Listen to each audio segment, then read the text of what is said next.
Gilgit TV में खुश आमदेद नाजरीन। मैं हूँ आपका होस्ट शबीर मीर। आज हमारे इस फॉर्मेट में रवायती सियासतदान से हट के हमने एक नया तजर्बा किया है और इसमें हम तजर्बा, जैसे मैंने कहा, इसमें तजर्बा पेश करेंगे। तजर्बा यानी नया तजर्बा, और करेंगे कोई सियासतदान नहीं होगा बल्कि सहाफ़ी होंगे। यानी मैं सहाफ़ी और मेरे साथ जो सहाफ़ी हैं, सीनियर सहाफ़ी हैं गिलगित बल्तिस्तान के, किसी तारुफ के मोहताज नहीं, ईमान शाह साहब। सर बहुत शुक्रिया आपके टाइम का। नाज़रीन, हम ये बता रहे हैं कि इस प्रोग्राम में हम जो करंट इशू होगा उसके ऊपर अपना तजिया पेश करेंगे। ईमान शाह साहब की अपनी राय हो सकती है, मेरी अपनी राय हो सकती है, जिससे बेशक आप लोग इख्तलाफ करें या ना करें, ये आपके ऊपर है। तो शाह साहब, आज का जो ताज़ा तरीन वाक़या है, बदकिस्मती से ये अस्तौर के खूबसूरत वादी में पेश आया, उसकी ज़रा आप तफसील बता दें। देखिए शबीर भाई, इसमें बेसिकली हुआ यह है कि गिलगित बल्तिस्तान की तारीख देखें तो यहाँ पे जो मिनिस्टर्स के लड़ाई झगड़े हुकूमत के साथ, और इसमें ज़्यादातर जो होता है वो कोई अवामी मुफाद के लिए लोग लड़ते नहीं है। मतलब लड़ाई झगड़े से स्टार्ट है। हाँ, लड़ाई झगड़े ही होता है। किस किस के बीच है, इधर से ज़रा स्टार्ट लेना। ये बेसिकली इसकी अगर हिस्ट्री देखें तो मोहम्मद अख्तर का वो सबसे ज़्यादा वो सीरियस इशू था जब उसने खुदकशी की कोशिश की, बच गया, अल्लाह ने उसको बचाया। अभी जो वाक़या हुआ है उसमें हुआ यह है कि जो मिनिस्टर बल्दियात हैं राना फरमान साहब, वो एक्शन बीएनआर अस्तौर के दफ्तर में बैठे हुए थे। उस दौरान पीटीआई के सीनियर रहनुमा हैं बैरिस्टर खालिद खुर्शीद साहब, ठीक, वो भी अंदर गए हैं। उसके अपने कुछ इश्यूज थे। यहाँ पे इस बात को समझने की ज़रूरत है कि बैरिस्टर खालिद खुर्शीद मुतवक्किल उम्मीदवार हैं पीटीआई की तरफ से, और राना फरमान उसी हल्के से पीएमएलएन के कंफर्म कैंडिडेट। दोनों का एक ही हल्का है। दोनों का एक ही हल्का है। अब ज़ाहिर है वहाँ पे हो रही थी, तो इस दौरान कहीं किसी रास्ते की रोड की मेंटेनेंस के हवाले से कोई मतलब एक्शन के साथ पहले बात हुई है खालिद खुर्शीद की। उसके बाद फिर राना फरमान और खालिद खुर्शीद की बात हुई। खालिद खुर्शीद ने करप्शन के कोई मामला उठाए हैं, तो उस पर राना फरमान ने कहा जी आप डिफाइन करें स्पेसिफिक कि कौन से प्रोजेक्ट्स में गपले हुए हैं। तो मीनवाइल एक्शन ने कहा जी मैं कोई चेयरमैन ने नहीं बैठा हूँ कि मेरे सामने आप लोग करप्शन की बातें करें, तो आप अपने मामला निपटा लें। तो वो तलख कलामी थोड़ी सी बात आगे बढ़ गई है। तो पहला वार जो किया वो राना फरमान साहब ने खालिद खुर्शीद पे किया। अच्छा, पहला किया। ये ऑथेंटिक खबर है। ये ऑथेंटिक खबर है, क्योंकि एक जगह मैं और देख रहा था कि उसमें खालिद खुर्शीद का नाम पहले था। नहीं, ये पहले राना साहब ने वार किया है, वो खता हो गया। अच्छा। तो फिर वो जो है ना, जो खालिद खुर्शीद का वार था, वो मेरे ख्याल में और कोई चीज अवेलेबल नहीं थी, तो चाय के कप्स पड़े हुए थे। ठीक। तो उसने फिर जवाबी वार किया, तो वो डायरेक्ट उसकी नाक पे लग गया, जख्म आ गया। तो उसमें फिर राना फरमान के जो गार्ड और उसका जो पीएसओ है, उन्होंने खालिद खुर्शीद पे हमला किया। तो मीनवाइल पीटीआई की कोई मीटिंग चल रही थी अस्तौर में, वो रिलीफ का जो सामान है उसकी तकसीम के हवाले से। तो वहाँ पे इनके काफी कारकुन बैठे हुए थे, तो 40-50 कारकुन पीटीआई के वहाँ पहुंचे हैं। अच्छा। BNR office. सूरत-ए-हाल जब मजीद खराब होने लगी है, तो उसको फिर राना फरमान को एक्शन बीएनआर की गाड़ी में हॉस्पिटल शिफ्ट करने की कोशिश की गई है। तो पीटीआई के कारकुनों ने बीएनआर ऑफिस पे हमला किया है। बहरहाल राना फरमान को हॉस्पिटल पहुंचाया गया, वहाँ उसकी हल्की फुल्की मरहम पट्टी हो गई। अब सूरत-ए-हाल जो है ना इस वक्त टेंस है अभी तक, आज की तारीख जो अभी हम रिकॉर्डिंग कर रहे हैं। लेकिन कोशिश हो रही कि किसी तरीके से सुलह सफाई हो जाए, लेकिन राना फरमान ने मेरे ख्याल में थोड़ा सा प्रेशर डाला हुआ है कि फौरी तौर पे जो है ना एफआईआर करके खालिद खुर्शीद और साथियों को गिरफ्तार किया जाए। तो ये अब तक लेकिन अब मतलब ये है कि एफआईआर अभी कटी नहीं है किसी के अभी तक किसी के खिलाफ कोई एफआईआर नहीं कटी। ठीक है। अच्छा ईमान शाह साहब, देखें, हम तो जो हमारा इस फॉर्मेट के हिसाब से सवाल भी हम पूछेंगे और तजिया भी करेंगे। मैं ज़ाती तौर पर इस वाक़े को इस तरह देखता हूँ कि गिलगित बल्तिस्तान के अंदर हमारा कल्चर इससे थोड़ा सा हट के है। यानी ये दंगा मश्ती जो ऑफिस के अंदर पॉलिटिशियंस के बीच, मुझे नहीं लगता है कि इसकी बहुत सारी मिसालें हैं। तो शायद अब हम भी इस तरफ जा रहे हैं कि सरेआम जो इश्यूज़ होने चाहिए ये नहीं होना चाहिए। आप क्या समझते हैं? देखिए बेसिकली जो आम आदमी के लड़ाई झगड़े जो होते हैं ना, वो कोई इतना बड़ा मसला नहीं है, वो चलते रहते हैं। जब अपने आप को लीडर के तौर पे बंदा सामने लेके आता है, तो वो फिर बहुत सारे लोगों के लिए रोल मॉडल होता है, उसको फॉलो कर रहे होते हैं। मेरे ख्याल में बहुत ज्यादा अदम बर्दाश्त का एक माहौल सियासतदानों ने अपने कारकुनों को वो मतलब वो दे भी रहे हैं और दे भी चुके हैं। सही। जिसकी वजह से अब इंतखाबात भी करीब आ रहे हैं, सोशल मीडिया ने एक दूसरे के खिलाफ इतनी नफरतें उससे आगे बढ़ गई हैं। 2015 के इलेक्शन हुए थे आखिरी मरतबा, तो उसमें सोशल मीडिया का इतना एक्टिव रोल नहीं था। इस दफा ज्यादा है, बहुत ज्यादा है। अब जो आपका रोल सोशल मीडिया का नजर आ रहा है, उसमें तो खालिसतन आपको मेरे ख्याल में जंग और जदल की तरफ वो लेके जा रहा है। ये भी जो राना फरमान और खालिद खुर्शीद के दरमियान जो झगड़ा हुआ है, ये इसी सोशल मीडिया के ऊपर कारकुन एक दूसरे को या लीडरशिप एक दूसरे के खिलाफ जो नफरत अंगेज और इश्तियाल अंगेज बातें या बयानात दे रहे हैं, उसका शाखसाना है। और अगर इसको टाइमली नहीं रोका गया तो फिर इलेक्शन के करीब ये मामला और बढ़ जाएंगे और खुदा न खास्ता कोई बड़ा इससे हादसा भी रूनुमा हो सकता है। मेरे ख्याल में ये अदम बर्दाश्त का जो माहौल है वो यहाँ पे भी अब पाकिस्तान तर्ज का जो इशू है वो यहाँ पे भी बढ़ता है। बिल्कुल, यही जो आपने बात की इसकी तरफ हमारा इशारा था बुनियादी तौर पे।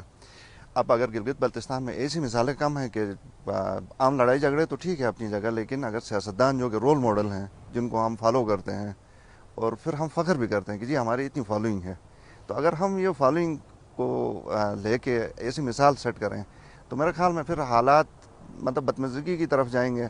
और फिर हम ये गिले शिकवे भी फिर करते हैं कि जी देखें कोई तीसरे बंदे ने इससे फ़ायदा उठाया, कोई ये आया वो आया, तो हम रास्ता देते हैं इनको। बात ये होती है ना, आप जब हुकूमत में होते हैं, फिर हुकूमत में भी जब आप किसी अच्छे ओहदे पे होते हैं तो आपको दिल बड़ा करना होता है। एग्जैक्टली।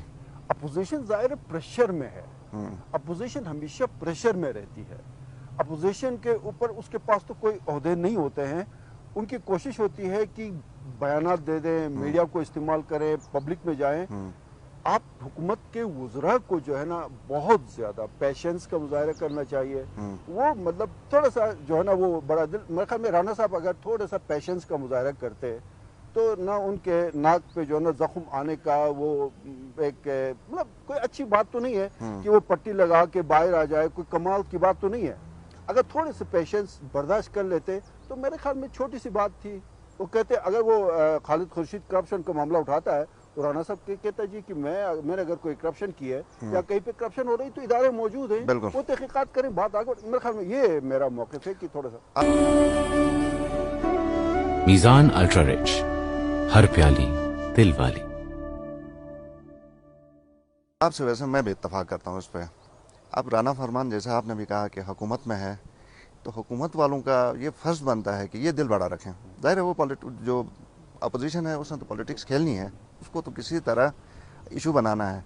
जो हुकूमत में है ये उनकी जिम्मेदारी है कि वो बुर्बारी का मुजाहरा करें और कोई ऐसी सिचुएशन पैदा ही ना होने दें कि जिससे इनके ऊपर नाम आए। ज़ाहिर अपोजिशन का क्या जाएगा, नहीं, अब तो सिचुएशन पैदा हो चुकी ना, अब तो हो चुकी है, अब तो हो चुकी है। देखें इस पे मैं मुझे एक अब डॉक्टर इकबाल वाला जो इशू आ गया, हाँ उसके ऊपर भी ज़रूर बात करेंगे, लेकिन उससे पहले इसको कंक्लूड करें। इसको मतलब इसको अब क्या होना चाहिए, इनके लीडर्स जो दोनों पार्टीज़ के हैं इनको इंटरवीन करना चाहिए कि ये ऐसे ही दब जाएगा बस। देखें मतलब ज़ाहिर इशू तो ख़त्म हो जाएगा, FIRs भी होंगी, कुछ गिरफ्तारियाँ भी होंगी, या हो सकता है इस वक्त कोई लोग बीच में आए हुए हैं, सुलह सफाई भी होगी, लेकिन एक माहौल बन गया, इससे एक माहौल बन गया। अगर लीडर, मेरे ख्याल में मेरी ये एक ज़ाती राय चूँकि मेरी एक है सियासतदानों के बारे में, इनकी कोशिश होती है कि इलेक्शन के करीब करीब मामलात को कूल डाउन न करें, भटकाएं, इश्तिआल में लाएं, सही, ताकि जो है वो आगे कहीं 1 2 3 वोट, अगर इनको पता हो कि कहीं किसी झगड़े की वजह से वहाँ पे इनके 20 वोट बढ़ जाते हैं और 2 या 3 लोग कारकुनों की जो है ना वो किसी की नाक की हड्डी टूट जाती है, या तो कोई वो जो है ना इतना कोई ज्यादा महंगा सौदा इनके लिए नहीं। सो मेरे ख्याल में ये 3 बड़ी पार्टियां हैं, कौमी पार्टियां जिनको हम कहते हैं, पीपल्स पार्टी, PTI और PMLN, तीनों का मैं देख रहा हूँ कि ये जिस तरह से आगे बढ़ रहे हैं इलेक्शन की तरफ, तो ये इश्तियाल में लाएंगे, ये मामलात को सुलझाने की कोशिश नहीं करेंगे। टेम्पर बढ़ रहा है लगता है। अच्छा, अब मुख्तसरन इसके ऊपर आते हैं। डॉक्टर इकबाल का बड़ा वाक़या था हमारे हिसाब से, तो अब किस स्टेज पे आया, आपके पास लेटेस्ट इन्फॉर्मेशन है, इस्तीफ़ा मंजूर होगा नहीं होगा? देखिए मेरी जो डॉक्टर इकबाल से बात हुई थी, जिसके बाद फिर मैंने इस पर पूरी डिटेल के साथ मैंने कॉलम लिखा। डॉक्टर इकबाल ने वाज़ेह तौर पे ये बात की कि मेरा इस्तीफ़ा कोई मंजूर करता है नहीं करता है, मेरा इससे कोई ताल्लुक़ नहीं है, मैं अब कैबिनेट का मेंबर नहीं हूँ, कैबिनेट के किसी फैसले से अब मेरा कोई ताल्लुक़ नहीं है। मेरा ख्याल है कि जिस तरह से आपके थ्रू भी उसके इंटरव्यू में जो बात सामने आ गई, फिर मैंने भी उस पर लिखा, सीएम तक ये मैसेज गया। अब मेरे ख्याल में सीएम बहुत ज्यादा कोशिश नहीं करेगा। वैसे उसूली तौर पर सीएम को करना चाहिए, नहीं करना चाहिए? उसूली तौर पे तो सीएम को मेरे ख्याल में जब एक बंदा कहता है कि जी मैं आपके साथ नहीं चल सकता हूँ, मैं आपके कैबिनेट के साथ नहीं चल सकता हूँ, और आपकी वजह से पूरी कैबिनेट, पूरी सूबाई हुकूमत, पूरी जीबी के अकबाल का मौक़िफ़ है ये। अकबाल का मौक़िफ़ है कि इसमें सीएम ने सीएम के हवाले से वो ये बात की, उसने वो वाज़ेह तौर पे बात की कि उसने कहा जी कि होना तो ये चाहिए था, आइडियली तो ये था कि जिस तरह से होम सेक्रेटरी ने मेरे साथ बिहेव किया, उसके बाद तो घंटों में उसको सेक्रेटरी का तबादला होना चाहिए था। मैंने डिमांड भी नहीं किया, इसलिए नहीं किया कि इससे पहले मेरे एक और कैबिनेट मेंबर के साथ एक ऐसी ने इंतहा दर्जे की बदतमीजी की, वहां पे जो है ना उसको कुछ भी नहीं हुआ है, तो एक सेक्रेटरी दाखिला के खिलाफ क्या हो सकता था? सो मुझे कोई उम्मीद नहीं थी, तो मैंने डिमांड नहीं किया।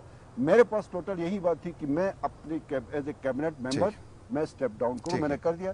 अब कोई गुंजाइश मेरी इसमें अपनी ज़ाती राय ये है कि मैं ये समझता हूँ कि डॉक्टर इकबाल को अब ज़्यादा फोर्स नहीं करना चाहिए कि जी ये इस्तीफ़ा मंजूर हो, और मैं ये भी समझता हूँ कि मेरी राय है कि चीफ मिनिस्टर को भी नहीं करना चाहिए। आपसे मैं फिर ये पूछ सकता हूँ ना जी कि इसमें डॉक्टर इकबाल को स्टेप डाउन करना चाहिए था या औरंगजेब, शमसमीर साहब, हैदर खान साहब या जो भी मेंबर हैं उसमें जो कमेटी बनी थी, कैबिनेट सब कमेटी थी, उनकी तरह डटे रहना चाहिए था 2 महीने के लिए मजीद? मैं ये कहता हूँ कि उन्होंने इस्तीफा दे दिया, चलें जैसे भी दिया, नहीं देना चाहिए था। हाँ, मतलब ठीक है, मतलब वो उनकी राय है, लेकिन अब क्या होना चाहिए? वो तो एक चीज़ हो गई ना। मैं ये कह रहा हूँ कि जो हो गया हो गया।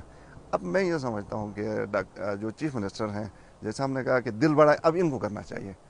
अब इनको पॉलिटिकल पार्टीज हैं, इनके अंदर डिफरेंस ऑफ ओपिनियन हो जाता है, तो इनको ये करना चाहिए कि रोकना चाहिए। 2 महीने हैं शाह साहब, 2 महीने तो ऐसे ही गुजर जाएंगे। इस्तीफा क्या जरूरी है कि एक्सेप्ट करना? अगर इस तरह वो इस्तीफा मंजूर नहीं करता, रोके रखता, तो फिर क्वेश्चन मार्क आएगा कि डॉक्टर इकबाल का इस्तीफा मंजूर नहीं होता तो उसके प्रिविलेजेस, उसकी गाड़ी, मतलब एक मिनिस्टर वो साथ रहेंगे। सर यही तो बात है ना, क्यों इस तरह क्यों होना चाहिए? मतलब एक कैबिनेट मेंबर के तो मैं गैर फाल हूँ, अब कैबिनेट मेंबर को प्रिविलेजेस, उसकी सैलरीज, उसकी तमाम तर उसको वसाइल जो फराहम किए इसलिए किए जाते हैं ना कि एज ए मिनिस्टर वो परफॉर्म करे, वो काम करे। एक बंदा के तो मैं, लेकिन मिसालें बहुत है ना शाह साहब इस तरह की। मैं इस पाकिस्तान की अगर पॉलिटिक्स में देखें तो नहीं, पाकिस्तान की पॉलिटिक्स, और मेरे ख्याल में डॉक्टर इकबाल को मैं जानता हूँ बहुत, मैं 94 से इनको फॉलो कर रहा हूँ। ये पहली मरतबा टीजेपी के टिकट पे इलेक्शन लड़े, उसके बाद 99 में ये सेकंड टाइम फिर वो टीजेपी के साथ इख्तिलाफ। एनीवे वो एक लंबी कहानी है। मैं सिर्फ ये कहना चाह रहा हूँ कि इस मौजूदा हुकूमत में एक तो डॉक्टर इकबाल ने स्टेप डाउन किया, एक और जो एग्जाम्पल है वो ये है कि एक खातून मिनिस्टर को मजबूर किया गया, उससे इस्तीफा लिया गया ना, नहीं मैं इस्तीफा भी नहीं लिया गया बल्कि उसको डी नोटिफाई कर दिया गया। देखिए मतलब मेरे ख्याल में ऐसा नहीं होना चाहिए था। उससे ज्यादा सख्त लैंग्वेज और मिनिस्टर्स ने इस्तेमाल की थी। हैदर खान साहब है, मेरे दोस्त थे, जमदाद साहब है, बहुत सारी चीजें। शाह साहब माजरत के साथ हमारे पास टाइम की कमी है, इस मौजू के ऊपर यकीनन बड़ी दिलचस्प बात हो सकती है। नाज़रीन, टाइम की कमी की वजह से हम इस प्रोग्राम को यहीं पर रोकते हैं। आपने मेरी भी राय सुनी है, आपने शाह साहब की भी राय सुनी है, जिससे आप इत्तफाक करें ये आपकी डिस्क्रिप्शन है। हमें दीजिए इजाजत, अल्लाह हाफिज। मीज़ान अल्ट्रा रिच, हर प्याली दिल वाली।